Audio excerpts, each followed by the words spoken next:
Gotham City, 1981, et la ville suffoque sous le poids de l'inégalité sociale, des coupes budgétaires et de l'indifférence générale envers les plus vulnérables, et au cœur de cette métropole décadente vit Arthur Fleck, un homme de 35 ans fragile et isolé qui travaille comme clown pour l'agence AAS et rêve de devenir un comédien stand-up célèbre comme son idole Murray Franklin. L'animateur du Murray Franklin Show qu'il regarde religieusement chaque soir avec sa mère Penny. Arthur souffre d'une condition neurologique qui lui cause des crises de rire incontrôlables aux moments les plus inappropriés, une affliction qui l'isole encore plus dans une société déjà impitoyable. Il dépend entièrement des services sociaux de Gotham pour recevoir ses médicaments et ses séances de thérapie qui l'aident à maintenir un semblant d'équilibre mental dans un monde qui semble conçu pour le broyer.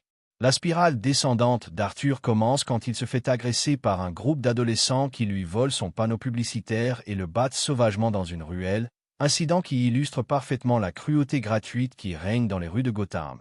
Et son collègue Randall lui donne un pistolet pour se protéger, mais Arthur, maladroit et innocent, fait tomber l'arme pendant une performance dans un hôpital pour enfants, ce qui lui coûte immédiatement son emploi.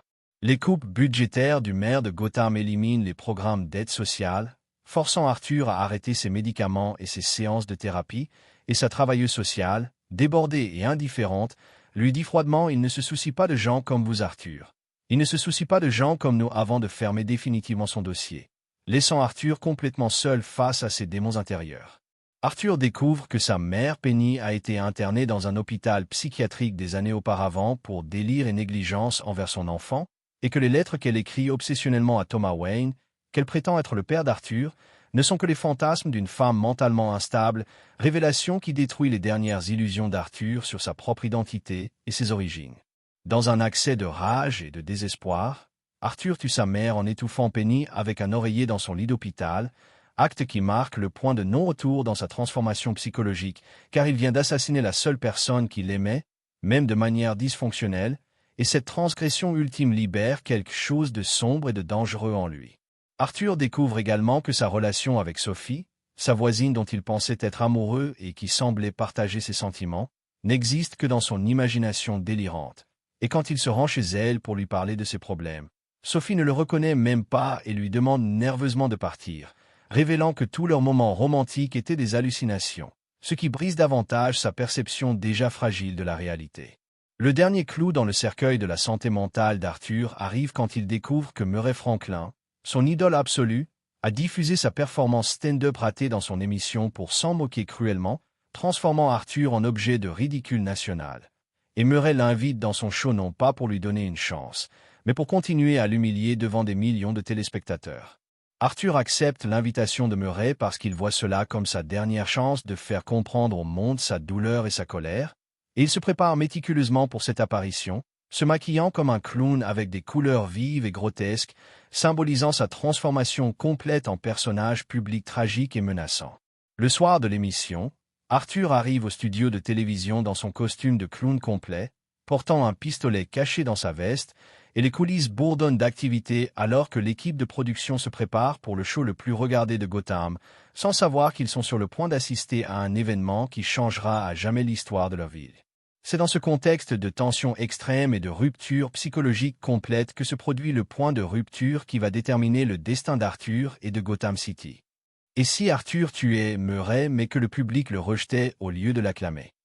Et si, au lieu de devenir le symbole révolutionnaire d'une rébellion populaire, Arthur Fleck découvrait que son acte de violence ultime contre Murray Franklin était perçu par la société de Gotham non pas comme un cri de révolte justifié, mais comme le geste désespéré d'un homme mentalement malade? Et si, plutôt que d'inspirer une révolution, son meurtre télévisé provoquait une vague de dégoût et de répulsion qui l'isolait encore plus complètement? Que se passerait-il si Arthur découvrait que même dans sa transgression la plus extrême, il restait seul et incompris? Arthur entre sur le plateau du Murray Franklin Show avec son maquillage de clown grotesque, les cheveux teints en vert, et le sourire artificiel peint sur son visage masque à peine la rage et le désespoir qui bouillonnent en lui depuis des mois, et Murray l'accueille avec son charisme habituel mais aussi une pointe de condescendance qui ne passe pas inaperçue. Mesdames et messieurs, voici l'homme qui a fait rire toute l'Amérique, même si ce n'était pas intentionnel. Le public du studio rit aux éclats, et Arthur sent cette humiliation familière s'abattre sur lui comme une gifle, mais cette fois il ne va pas l'encaisser en silence comme il a toujours fait, et il regarde Murray avec des yeux qui brillent d'une lueur dangereuse. Murray. Puis-je vous poser une question? Et Murray, toujours en mode spectacle, répond bien sûr Arthur, c'est votre moment de gloire. Avez-vous déjà entendu parler de la théorie selon laquelle il ne faut qu'un seul mauvais jour pour transformer l'homme le plus sain d'esprit en fou? Demande Arthur d'une voix qui devient de plus en plus instable, et Murray commence à comprendre que quelque chose ne va pas du tout avec son invité. Mais il est trop tard pour arrêter ce qui va suivre.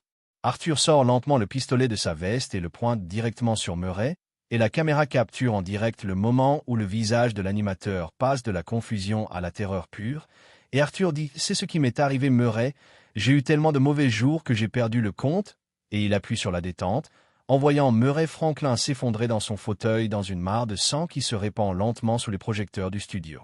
Le public du studio pousse des cris d'horreur et de panique. Les caméras continuent à tourner par automatisme professionnel, même si les caméramens sont paralysés par le choc, et Arthur reste debout au milieu de cette chaos, tenant encore l'arme fumante, regardant le cadavre de son idole déchue avec un mélange de satisfaction et de vide existentiel. « Voilà votre spectacle, Gotham !»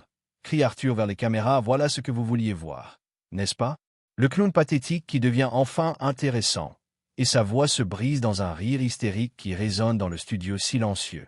Mais au lieu des applaudissements qu'il espérait secrètement, il n'entend que les sanglots terrorisés des témoins. La diffusion en direct s'interrompt brutalement quand les techniciens reprennent leurs esprits et coupent le signal, mais les dégâts sont faits. Des millions de personnes à travers Gotham et au-delà ont vu Arthur Fleck assassiner Murray Franklin en direct, et cette image va se graver dans la mémoire collective de façon indélébile. Arthur se laisse arrêter sans résistance par la sécurité du studio qui arrive en trombe, et tandis qu'on lui passe les menottes, il continue à rire de manière incontrôlable. Mais c'est un rire vide et désespéré, pas le rire libérateur qu'il avait imaginé, car quelque chose dans les réactions autour de lui dit que les choses ne se déroulent pas comme il l'avait espéré. Dans les heures qui suivent le meurtre télévisé, Gotham City ne se soulève pas en révolution populaire comme Arthur l'avait imaginé dans ses fantasmes les plus fous, mais au contraire, la ville réagit avec un mélange de dégoût, de peur et de réprobation morale qui surprend même les autorités les plus cyniques, car personne ne s'attendait à une condamnation aussi unanime. Les chaînes d'information diffusent en boucle des analyses d'experts en psychologie qui décrivent Arthur comme un individu dangereusement instable qui représente tout ce qui ne va pas avec le système de santé mentale de notre société, et les psychiatres expliquent que ce type de violence gratuite ne peut pas être justifié par des circonstances sociales, aussi difficiles soient-elles.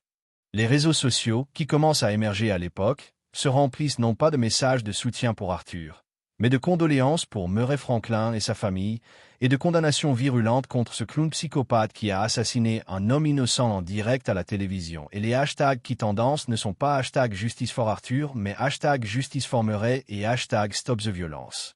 Dans les quartiers populaires de Gotham où Arthur pensait trouver ses plus fervents supporters, les réactions sont tout aussi négatives. Ce type est malade, ce qu'il a fait n'a rien à voir avec nos luttes, dit un manifestant qui protestait contre les inégalités sociales. Murray Franklin était peut-être pas parfait, mais il ne méritait pas de mourir comme ça, ce clown a sali notre cause. Les médias se focalisent sur le passé psychiatrique d'Arthur, révélant ses hospitalisations, ses médicaments et son histoire familiale dysfonctionnelle. Mais au lieu de créer de l'empathie, ces révélations ne font que confirmer dans l'esprit du public qu'Arthur était un fou dangereux qui aurait dû être enfermé depuis longtemps, et non pas une victime du système. Thomas Wayne, qui était déjà impopulaire à cause de ses positions élitistes, gagne paradoxalement en sympathie en condamnant fermement le meurtre et en appelant à plus de ressources pour traiter les malades mentaux avant qu'ils ne deviennent violents, et sa campagne électorale bénéficie d'un regain d'intérêt de la part d'électeurs qui veulent de l'ordre et de la sécurité.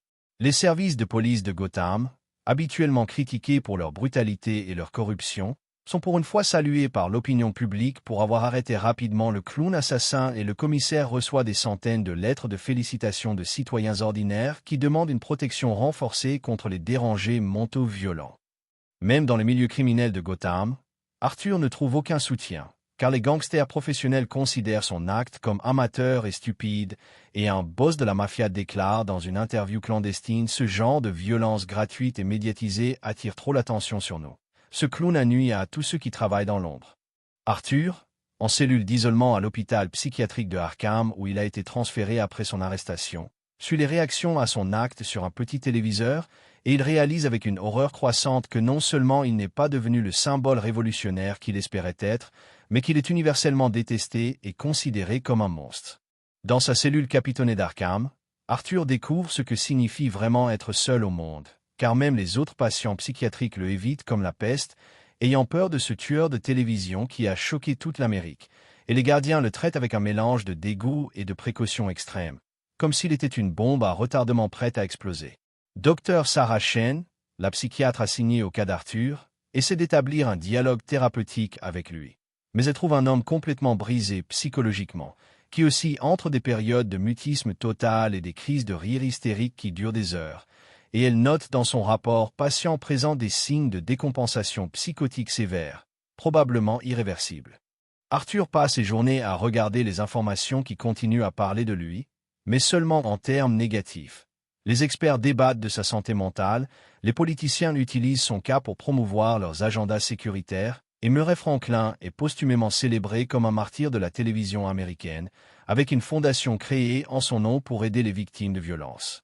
Personne ne comprend, murmure Arthur à lui-même pendant des heures, personne ne voit ce qu'ils m'ont fait, ce que cette société m'a fait, mais même sa propre voix lui semble étrangère maintenant, comme si Arthur Fleck avait vraiment cessé d'exister et qu'il ne restait qu'une coque vide qui ressemblait au Joker sans en avoir la grandeur tragique.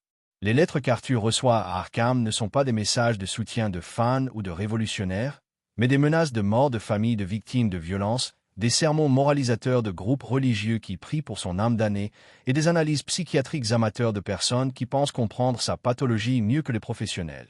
Le seul visiteur régulier d'Arthur est un journaliste d'investigation, Marcus Webb, qui écrit un livre sur les tueurs de masse médiatisés et qui espère obtenir une interview exclusive avec Arthur pour comprendre ses motivations. Mais même Webb ne montre aucune empathie réelle, juste une curiosité professionnelle pour un spécimen psychologique fascinant. « Vous voulez savoir pourquoi j'ai tué Murray ?» demande Arthur lors d'une de ses visites, sa voix à peine audible, parce que je pensais que quelqu'un finirait par comprendre, que quelqu'un verrait ma douleur et dirait « Oui, nous avons été cruels envers cet homme. Nous devons changer. » Et Webb prend des notes frénétiquement mais répond « Mais Arthur, vous réalisez que tuer quelqu'un ne résout aucun problème social, n'est-ce pas ?» Arthur comprend alors que même ce journaliste, qui passe des heures avec lui et prétend vouloir comprendre son histoire, le considère fondamentalement comme un monstre dont les motivations peuvent être étudiées mais jamais validées, et cette réalisation achève de détruire les derniers vestiges de son espoir d'être un jour compris ou accepté. Les mois passent et Arthur sombre dans une dépression catatonique, restant des journées entières immobile sur son lit d'hôpital, ne réagissant ni aux stimuli extérieurs ni aux tentatives de communication du personnel médical, comme si son esprit avait finalement capitulé devant l'impossibilité d'être entendu dans un monde sourd à sa souffrance. Paradoxalement, le meurtre de Murray Franklin par Arthur Fleck a un effet stabilisateur sur Gotham City, car l'unanimité de la condamnation publique unit temporairement des groupes sociaux habituellement antagonistes autour d'un rejet commun de la violence insensée et d'un appel au respect de la vie humaine et de l'ordre social. Thomas Wayne remporte l'élection municipale avec une majorité écrasante, sa campagne ayant bénéficié de la vague sécuritaire qui a suivi le meurtre télévisé. Il met immédiatement en place des réformes visant à identifier et traiter les individus potentiellement dangereux avant qu'ils ne passent à l'acte, ce qui inclut un renforcement massif du système de santé mentale, mais aussi une surveillance accrue des personnes à risque. Les services sociaux de Gotham reçoivent un budget considérablement augmenté, non pas par compassion pour les démunis, mais par peur que d'autres Arthur Fleck puissent émerger si on laisse les problèmes sociaux s'envenimer, et cette approche purement pragmatique améliore effectivement la vie de milliers de personnes, mais pour de mauvaises raisons. Le Murray Franklin Show continue avec un nouvel animateur, Derek Holbrook, qui dédie chaque émission à la mémoire de Murray et qui refuse catégoriquement d'aborder des sujets controversés ou de se moquer de personnes en difficulté, créant un programme plus fade mais aussi moins susceptible de blesser des individus vulnérables. Les mouvements de protestation sociale qui existaient avant le meurtre continuent leurs activités, mais ils doivent constamment se distancer d'Arthur Fleck et condamner son acte pour maintenir leur légitimité, et leurs revendications deviennent plus modérées car ils craignent d'être associés à la violence extrémiste, ce qui, ironiquement, rend leurs actions moins efficaces. Sophie Dumont, la voisine d'Arthur qui n'existait que dans ses hallucinations, devient malgré elle un symbole médiatique quand les journalistes découvrent son existence réelle et son ignorance complète de l'obsession d'Arthur pour elle. Elle témoigne dans plusieurs documentaires pour expliquer à quel point cet homme était détaché de la réalité. La mère de Murray Franklin devient une militante pour le contrôle des armes à feu et les droits des victimes de violences, et elle crée une fondation qui aide les familles endeuillées. Mais dans ses discours publics, elle refuse catégoriquement d'exprimer la moindre compréhension pour Arthur, disant il n'y a aucune excuse pour ce qu'il a fait à mon fils, aucune circonstance ne justifie un tel acte. Randall, l'ancien collègue d'Arthur qui lui avait donné l'arme, est arrêté et inculpé de complicité involontaire, mais il coopère pleinement avec la justice et exprime publiquement ses regrets, déclarant « Si j'avais su qu'Arthur était si instable, jamais je ne lui aurais donné cette arme. Je pensais juste l'aider à se défendre contre les voyous. » Un an après le meurtre, Gotham City organise une journée Murray Franklin pour célébrer la mémoire de l'animateur et rappeler l'importance de traiter les autres avec dignité et respect. Mais personne ne mentionne Arthur Fleck dans les discours officiels, comme s'il avait été effacé de l'histoire collective de la ville. 2 ans après son internement à Arkham, Arthur Fleck n'est plus que l'ombre de lui-même. Son corps s'est amaigri dramatiquement à cause de son refus intermittent de s'alimenter, et son visage, autrefois expressif malgré sa tristesse, est devenu un masque vide qui ne reflète plus aucune émotion, comme si son humanité s'était éteinte progressivement. Les traitements psychiatriques lourds qu'il reçoit, antipsychotiques, antidépresseurs, sédatifs, ont émoussé sa personnalité au point qu'il passe la plupart de son temps dans un état semi-conscient. Et même ses crises de rire caractéristiques ont cessé, remplacées par un silence inquiétant que les médecins interprètent comme un progrès thérapeutique.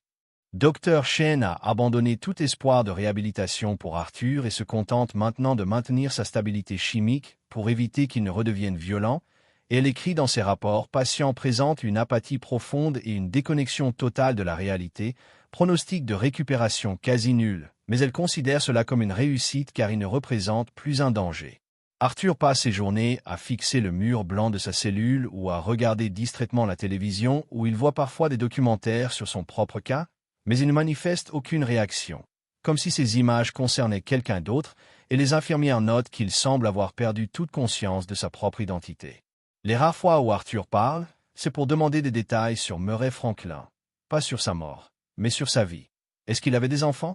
Est-ce qu'il aimait vraiment faire rire les gens, comme s'il essayait de reconstituer l'humanité de l'homme qu'il a tué, peut-être dans une tentative tardive de comprendre la magnitude de son acte?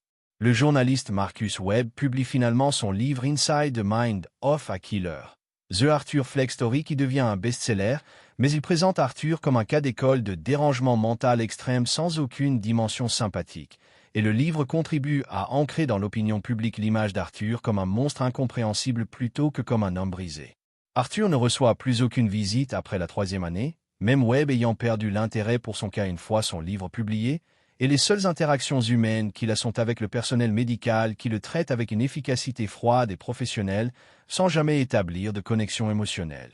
Un jour, Arthur trouve dans sa cellule un journal abandonné par un gardien, et il tombe sur un article qui mentionne que le Murray Franklin Memorial Hospital a ouvert ses portes, financé par les dons de téléspectateurs qui voulaient honorer la mémoire de leur animateur préféré. Et Arthur réalise que même dans la mort, Murray continue à apporter de l'espoir aux gens, tandis que lui n'a apporté que dégoût et peur. Cette prise de conscience tardive déclenche chez Arthur la dernière crise émotionnelle de sa vie. Il pleure pendant 3 jours consécutifs, non pas sur son propre sort, mais sur le fait qu'il a détruit quelque chose de beau dans le monde sans rien créer en retour, et ses larmes sont les premières émotions authentiques qu'il exprime depuis son internement. 6 ans après le meurtre de Murray Franklin, Arthur Fleck prend la décision de mettre fin à ses jours, non pas dans un geste dramatique ou vengeur, mais dans un moment de lucidité rare où il comprend que sa vie n'a plus aucun sens et qu'il ne sera jamais rien d'autre qu'un exemple de ce qu'il ne faut pas devenir pour les générations futures.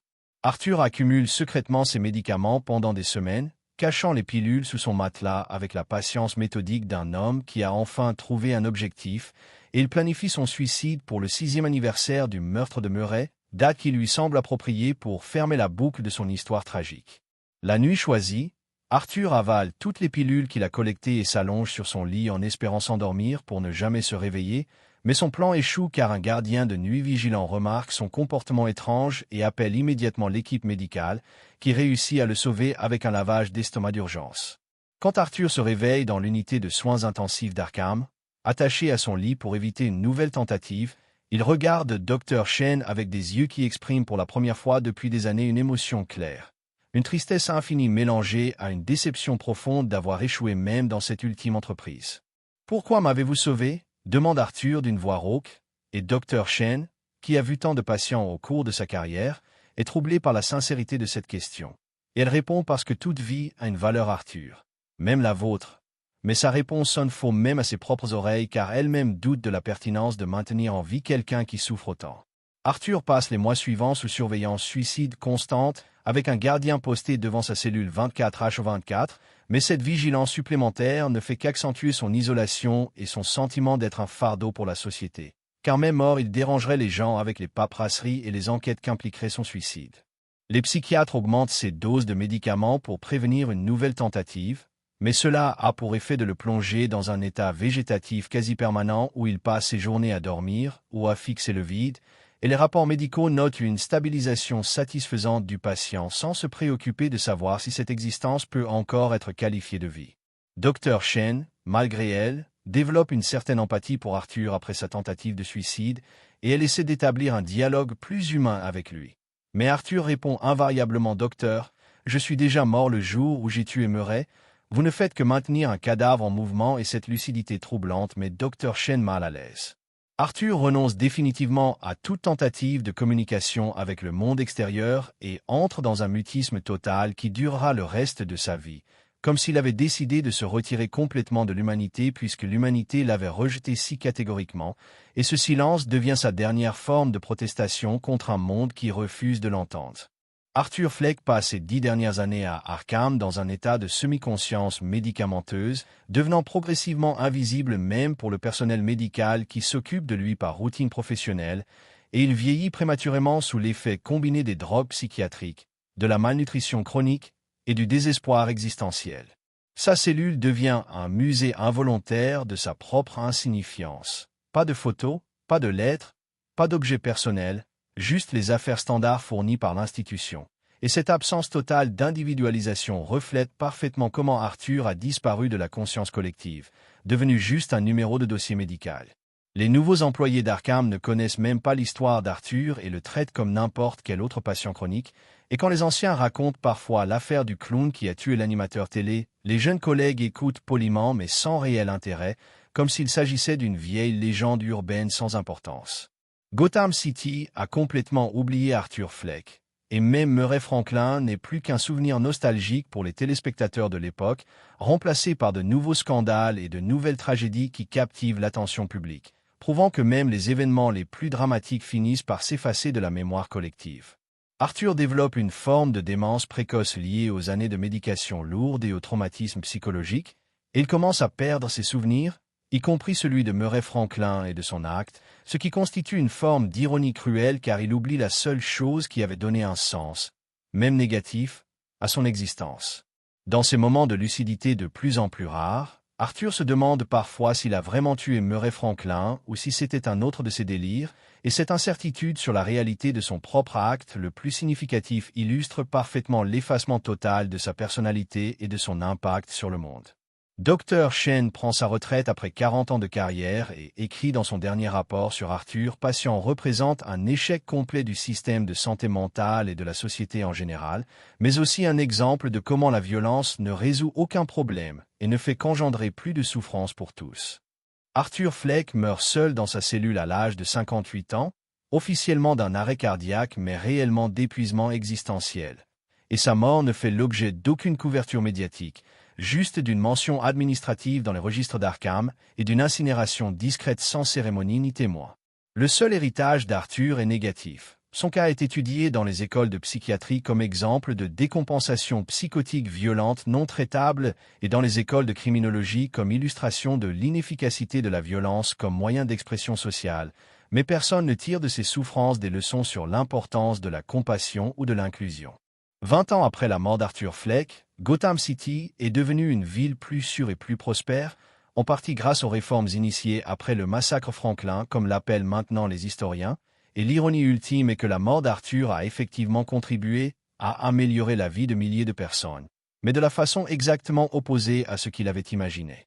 Le système de santé mentale de Gotham est maintenant considéré comme un modèle national, Avec un financement généreux et des programmes de détection précoce qui identifient et traitent les individus à risque avant qu'ils ne sombrent dans la violence, mais ces programmes fonctionnent grâce à la peur qu'un autre Arthur Fleck puisse émerger, pas par compassion authentique.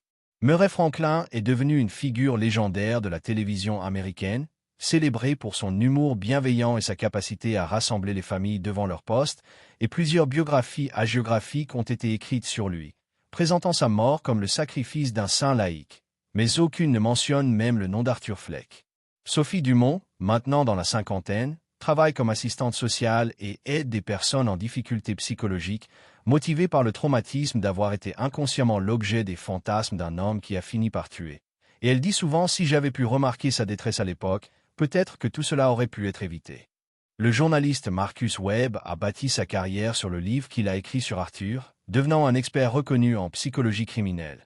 Mais dans ses interviews récentes, il évite de mentionner Arthur par son nom, se contentant de parler du cas Franklin comme d'un exemple abstrait de pathologie mentale, car même lui semble mal à l'aise avec l'exploitation qu'il a faite de la souffrance d'Arthur. Dans les écoles de Gotham, les enfants apprennent l'histoire du clown assassin comme une leçon morale sur l'importance de chercher de l'aide quand on se sent mal, et sur les dangers de la violence, mais cette histoire est tellement déformée et simplifiée qu'elle ne ressemble plus du tout à la tragédie complexe qu'a vécue Arthur Fleck.